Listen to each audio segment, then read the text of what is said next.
Episode 1 of the Jazzbros Podcast. Today's guest is John Petrucelli. I first met John back in 2007 or 2008 at a Jamie Aebersold camp in Louisville, Kentucky, a summer camp we were both attending. And then several years later, I re-met him in New Jersey. He was going to Rutgers. I was going to William Patterson. We had a lot of mutual friends, played a couple things together, stuff like that. Right now, John is living in Pittsburgh, getting his doctorate from the University of Pittsburgh. One other thing I'd like to say about John before we kick things off, is he is the first, one of two people to really get me interested in training Jujutsu, which has had a big impact on how I think about music and stuff. And I think it's had an impact on his practicing and development as well. So we'll get to hear him talk about it in the interview coming up right now.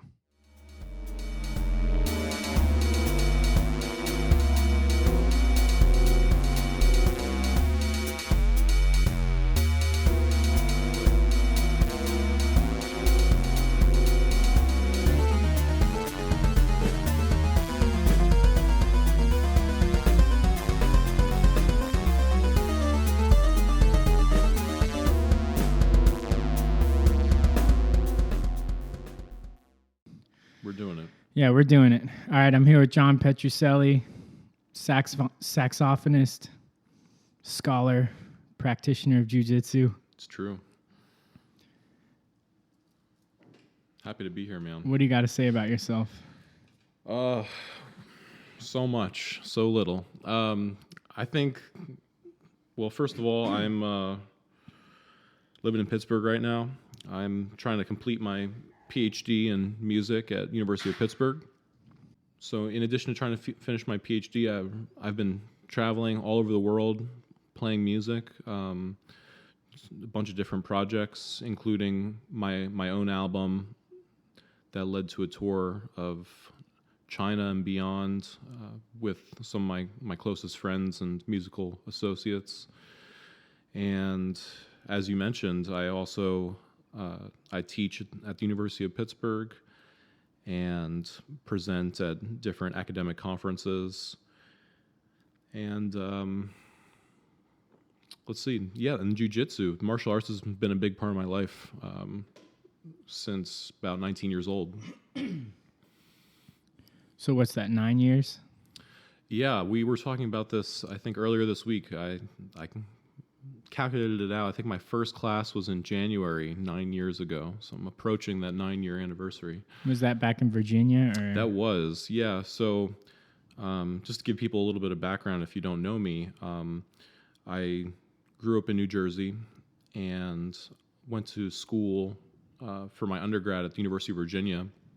At that point, I was studying philosophy and thinking about becoming a lawyer, and was playing music. I had met an amazing jazz trumpet player by the name of John Dirth, who runs the University of Virginia jazz program.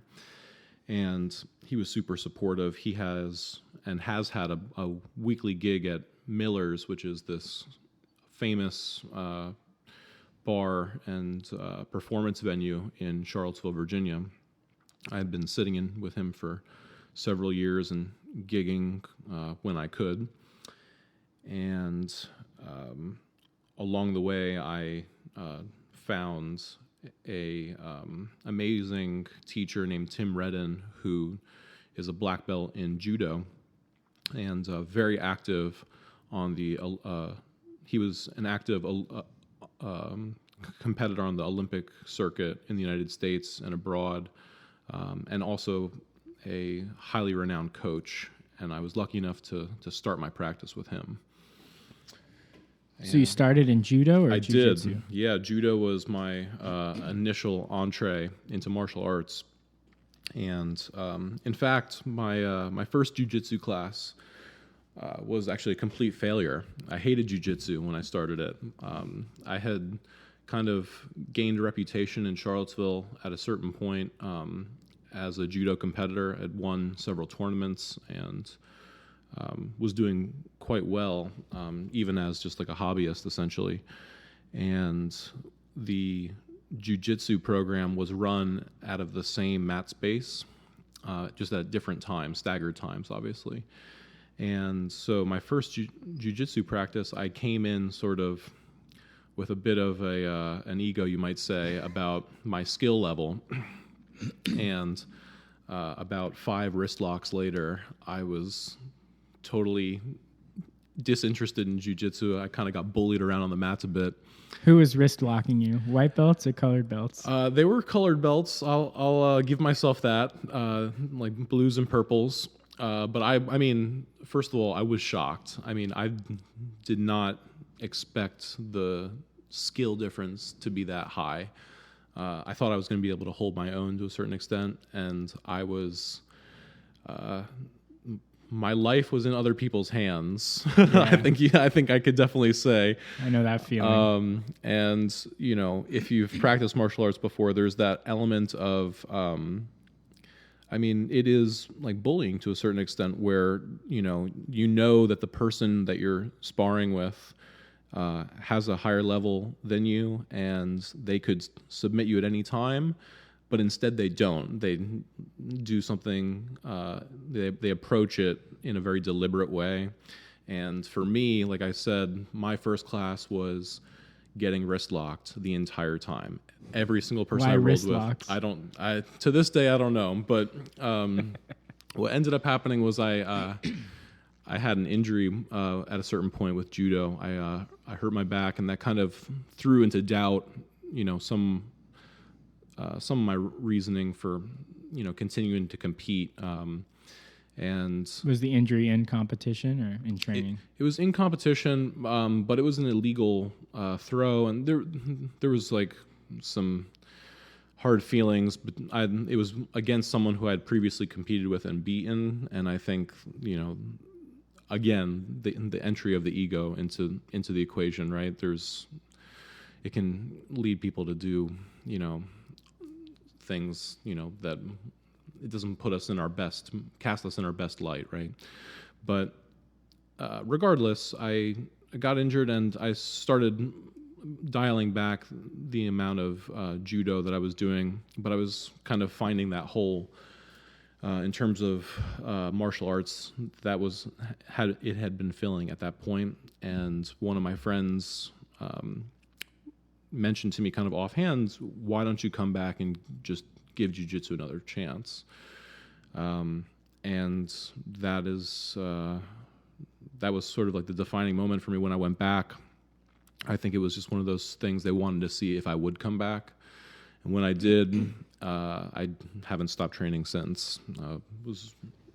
It's really fascinating, but it was a completely different environment in terms of just my perception of it, my feeling of inclusion in that community after that. So it was different than judo. Oh, it was very different. I think jiu-jitsu and judo are two sides of the same coin. Essentially, you're just dealing with a slightly different rule set. But what's fascinating is because of those slight rule changes, you get a very different art. So judo favors in its rule set standing throws, and it's very light in terms of submissions and groundwork because the referees are instructed to almost immediately stand you up. If a throw doesn't go off perfectly and end the match, then you only have a few seconds on the ground to try and attempt a submission or a pin before you're reset and you try for a throw again. Whereas with jiu-jitsu, the throw is where the game begins. Once you get to the ground, the game becomes all about the submission. And so there's an enormous focus on what to do once the fight gets to the ground. And that is the real difference. So with judo, the reason why the focus is on standing is because the opinion of the Japanese, it's coming from essentially battlefield rules with the samurai, and the notion was that if you were to fall to the ground with full armor on, then you would be killed, probably by sword, right, or some other sort of weapon. So if you were thrown to the ground, then you were completely at someone else's mercy.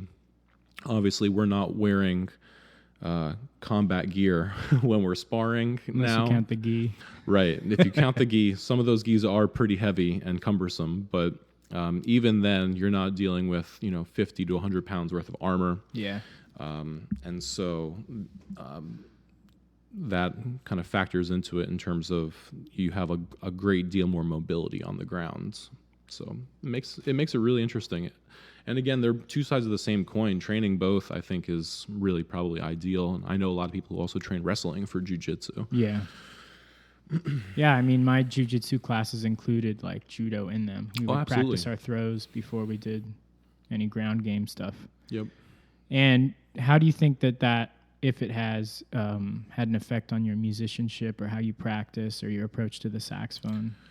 Well, I think to some extent they inform each other. And I think the major way to me that martial arts has informed my music is in two ways. I think there's an emphasis for me in terms of discipline that I try and bring back to the instrument that I don't necessarily think I approached the instrument in the same way before. So what I mean by that, I don't mean that I was never practicing or I wasn't creating practice schedules or diligently, practicing the things that people practice, right? Scales and patterns and triads, seventh chords, all that sort of great stuff.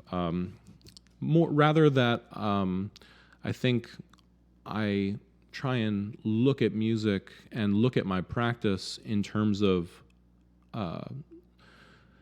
reducing it to specific building blocks and building material and building strategies for specific reasons. So the intention behind my practice, I think, is more disciplined than it used to be. Because, for example, with jujitsu, a practice might consist of 3 moves: a takedown, a set of options from that takedown once you get to the ground, and then a set of submissions. Right. And there's three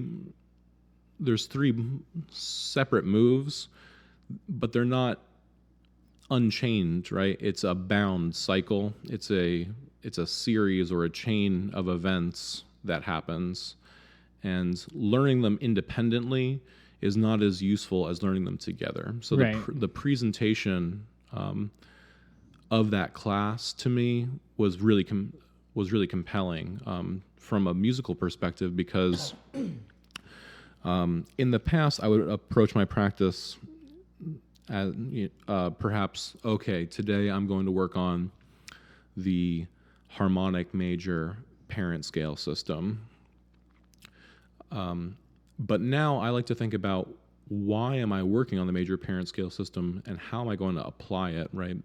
And in what ways is the material that I work on applicable and in what context? So right. Rather than just simply working on a scale system, a set of scales and chords, I'll think about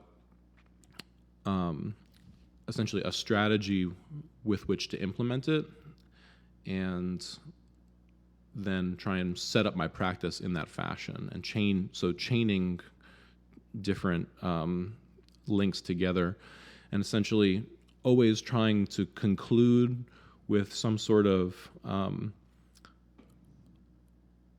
essentially some sort of highly recognizable form. So it might result in a composition, it might result in a composed solo, or a recording that I make of myself playing on a specific harmonic progression or form, or applying it directly to a standard, if you will. So, but I think that intentionality, having a goal and finding a series of chains along that cycle, that's something that I think jujitsu kind of brought to the forefront for me. So, like, just for an example, maybe to people who aren't as familiar with jujitsu, you would have like a takedown, and then an exercise to pass the guard, and then some kind of submission from that. Absolutely, yeah. And then musically speaking, you might have a scale, and then a different way to apply it, and then the finishing move. Right. Well, I mean, so yeah, I think just understanding that, for instance, like taking, let's think of it like this. I was working with one of my students recently on inner urge, and to me, one of the really tricky things about that composition is approaching the half diminished chord. So the very first chord of the song, I think, presents some really interesting challenges, because half diminished, to me at least, and people might disagree with me, but half diminished is a very constricted sound.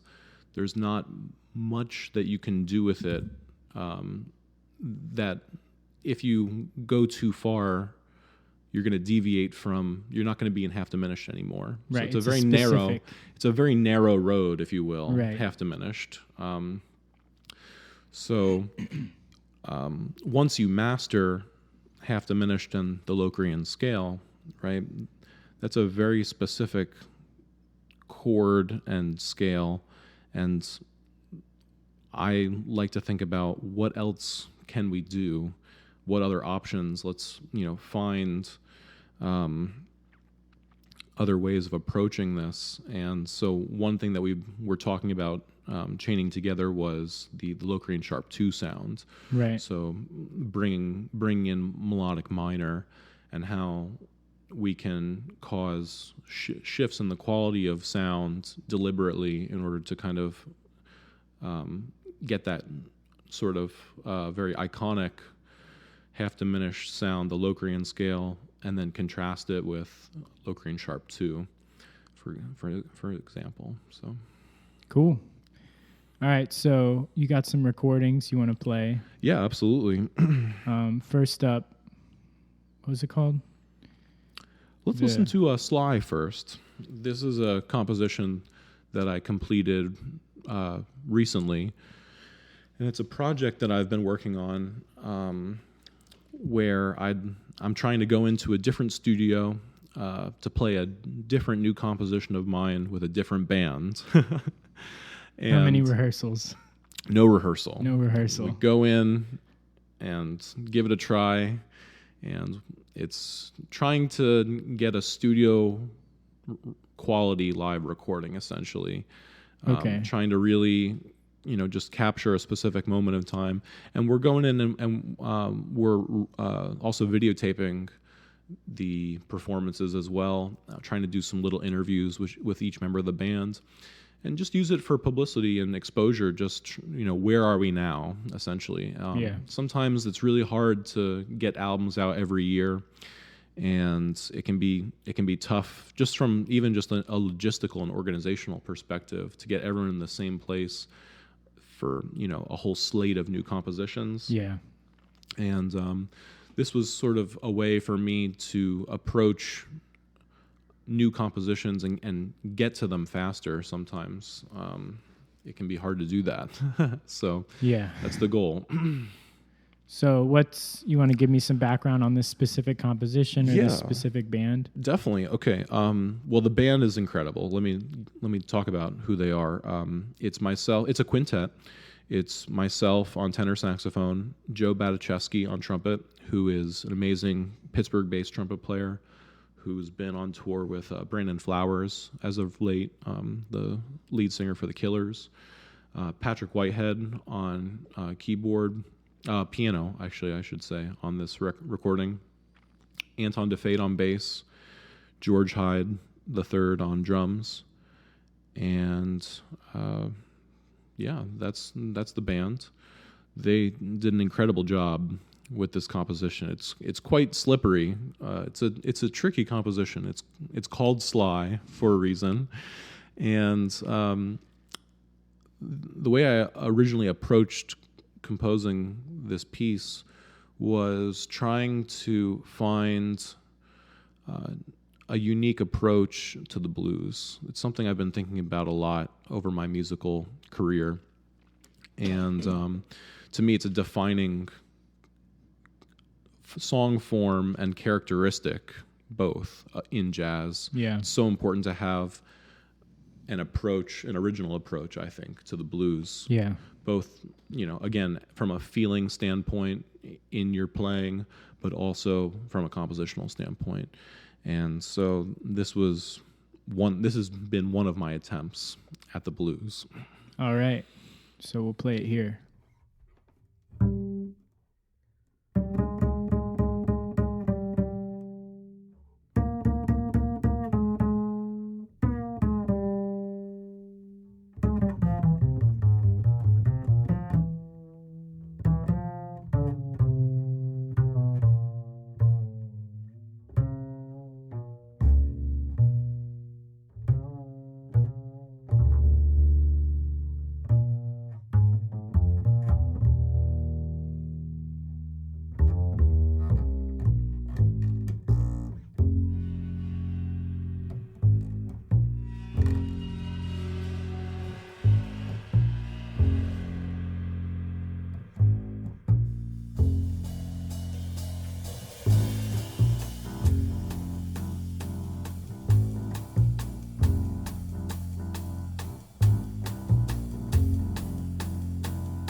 And the next track we're going to play is off John's record called The Way. The Way.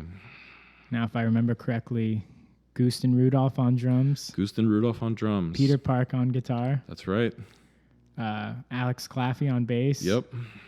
And Victor Gould on piano. Got it. Killing it. I Hear a Rhapsody. I once tried to play this. It's tough.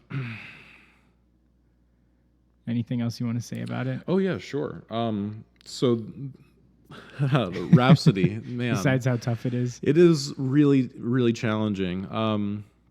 This was an arrangement that I was working on simultaneously with, I've been studying tabla. And, oh, really? Yeah.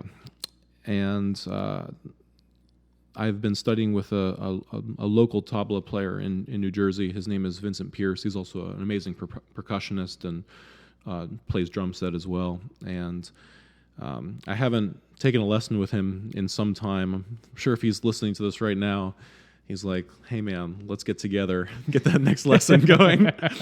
But at the time, I was an excellent student. I was very diligent when I was writing this arrangement back in 2015, and 2014, 2015, that area, because I was really inspired by the drum set playing of Dan Weiss, and obviously led me into the realization that he plays tabla at a very high level, and Samir Chatterjee is the teacher of Vincent Pierce, who is my teacher. Yeah, wow. And so I wanted to really try and understand on a deeper level what's happening with tabla and the tabla tradition, and it's an amazingly deep rabbit hole once you realize, especially that it's a completely oral tradition. Yeah. It's incredible that these compositions have been passed down orally for so many years. It's humbling in a lot of ways. And so Rhapsody is actually based upon Tintal, which is one of the major forms. It's in fact probably it's the blues of tabla, if you will. It's one of the defining beats? Exactly. Yeah. Mm-hmm. And so I was working with different beat patterns of 2 and 3. I still am. We all still are, right? It's all 2 or 3 and some combination thereof, right? That is rhythm in some ways, right? Miles Akazaki would agree with me, maybe. So this is I Hear a Rhapsody, and its evolution to me is really great. Unfortunately, you can't hear it on the recording, but when we first did the arrangement, we were talking about this when you played it. Originally, we were all daunted by the prospect of soloing on the rhythmic form of the melody. And so, myself included, when we played this arrangement, we would default to 4/4 time for the blowing section. Yeah. Right. But to me, it always kind of felt like cheap, like, all right, if you're really going to do this, you got to improvise over it too. You have to invest the time and really feel it and feel that form. It felt to me false in some way to kind of just all of a sudden break and then play something that had nothing to do with rhythmically what had happened before. Right. And so we all in the band invested a lot of time to kind of internalize it and make that a part of who we were going into the studio for that recording. And I believe what you hear is actually the first take from the record. That's a first take. So, oh, wow. Yeah. How many rehearsals can you even count? I think we did two rehearsals, and then we did a slate of gigs leading up to it at Something Jazz Club. That always helps. Which, you know what? It really does. I think it's a huge difference having a couple of gigs beforehand versus strictly rehearsing beforehand.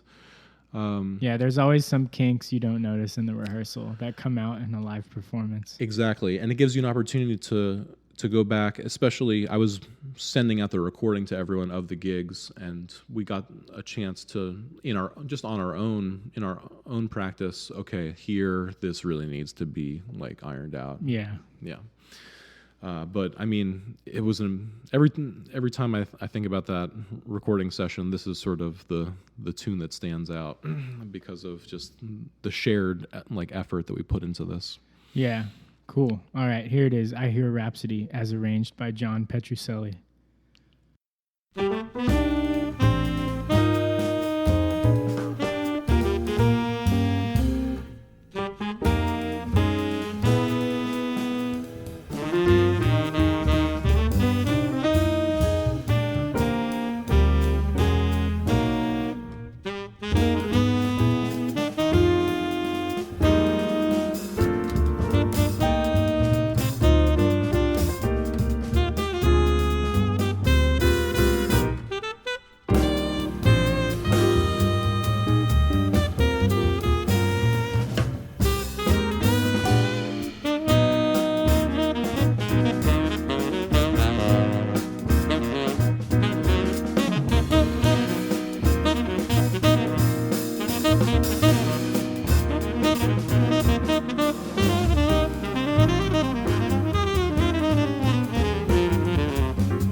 We got one more track called Up in the Air.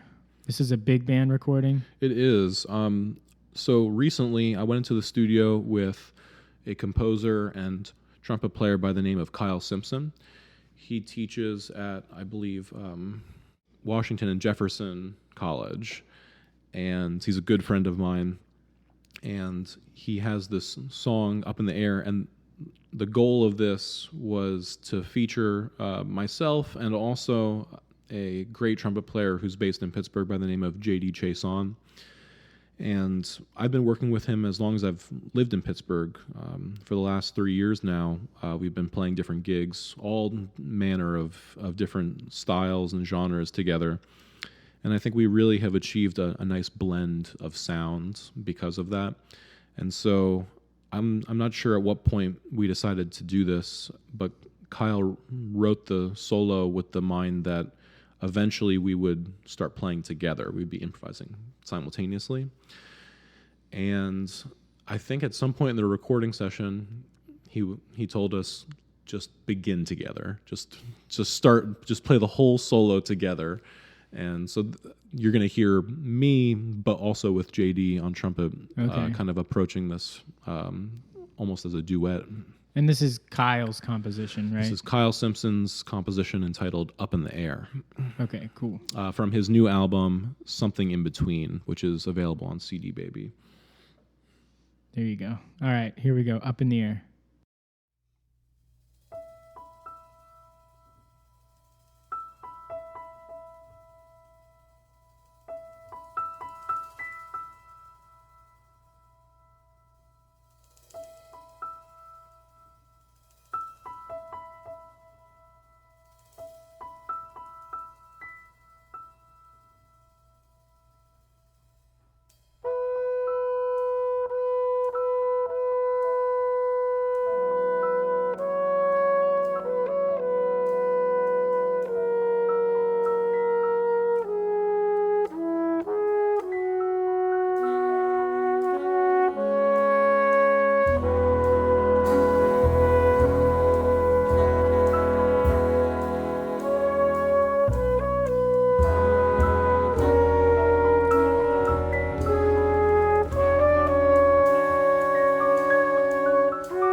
wrapping things up here.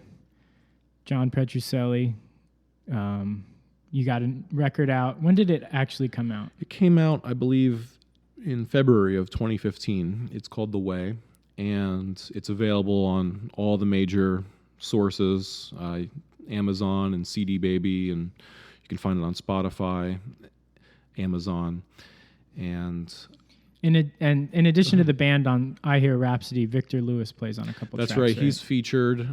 He plays on several tracks, including we played a really great rendition of Early Autumn. And to me, Victor Lewis is one of the great ballad players in music in general. So that's a must-hear to me. And any gigs coming up? Absolutely. Actually, I'm really excited about 2 gigs that I have coming up. One is with Roger Humphreys this coming Saturday in Pittsburgh at the Kelly Strayhorn Theater. We're doing a tribute to Strayhorn and doing Lush Life and a bunch of amazing compositions, Upper Manhattan Medical Group. And it's going to be a great concert. And then under my own name, I have a really exciting gig coming up. I'm putting together a big band gig in Pittsburgh, the John Petrucelli Large Ensemble at James Street, which is going to be December 16th. It's a part of James Street's anniversary weekend. They're celebrating, so many years at this amazing venue. It's one of the icons of the Pittsburgh music scene to me. I'm so happy to be a part of it, and we're featuring some really amazing musicians and some really exciting composers, including Ryan Socrates, who's going to be playing drums and contributing some original compositions and arrangements. Sam Blakesley, who's a great trombonist from Cleveland. I know Sam. I met him in Akron. Yeah. Right. Jim Weltman, he's another Pittsburgher, amazing bass trombonist. Kyle Simpson, who you just heard from, is going to be contributing. And then some of my large-scale compositions and arrangements, including a dedication that I wrote recently to Pittsburgh and my time there, entitled 3 Rivers. How long have you been living in Pittsburgh now? This is going on my 4th year, so it's been a significant portion of my life now, and it's been great. It's been a really welcoming city. I've had a lot of opportunities there, and just an incredible music scene. All right, everybody, John Petrucelli. First episode of the podcast. First one. So happy that you had me on. Thank you again. And I'm looking forward to checking out all the amazing musicians you're going to have on here with you. Yeah, we'll do it again soon. We'll do. All right, everybody. Thanks for listening. If you liked this, subscribe to the podcast. I'll have more great guests like John coming on here, giving their perspective on things. And I'll just plug a couple things. All of John's social media, links to his album and stuff will be in the description, as well as mine. Some upcoming gigs for myself. December 2nd with Felgen Allen at Ondi Music in Baltimore. December 5th, I'm hosting my jam session in Baltimore, also at Ondi Music. December 10th, I'm playing with the great Gary Thomas. I'll be playing bass clarinet on a CD release for an album that Gary is putting out that we recorded live at the Hopkins Club back in April. And that gig on the 10th is also at the Hopkins Club. December 21st, I'll be playing at Wright Brothers in Austin, Texas with some of the Texas guys. So you can find all this info on my website. And January 3rd, Philadelphia, Chris's Jazz Cafe with Tim Bray, Matt Kepler, and Gustin Rudolph. All right, so looking forward to it. And stay tuned for the next episode coming at some point in the future. I don't know when yet. Thanks. Bye.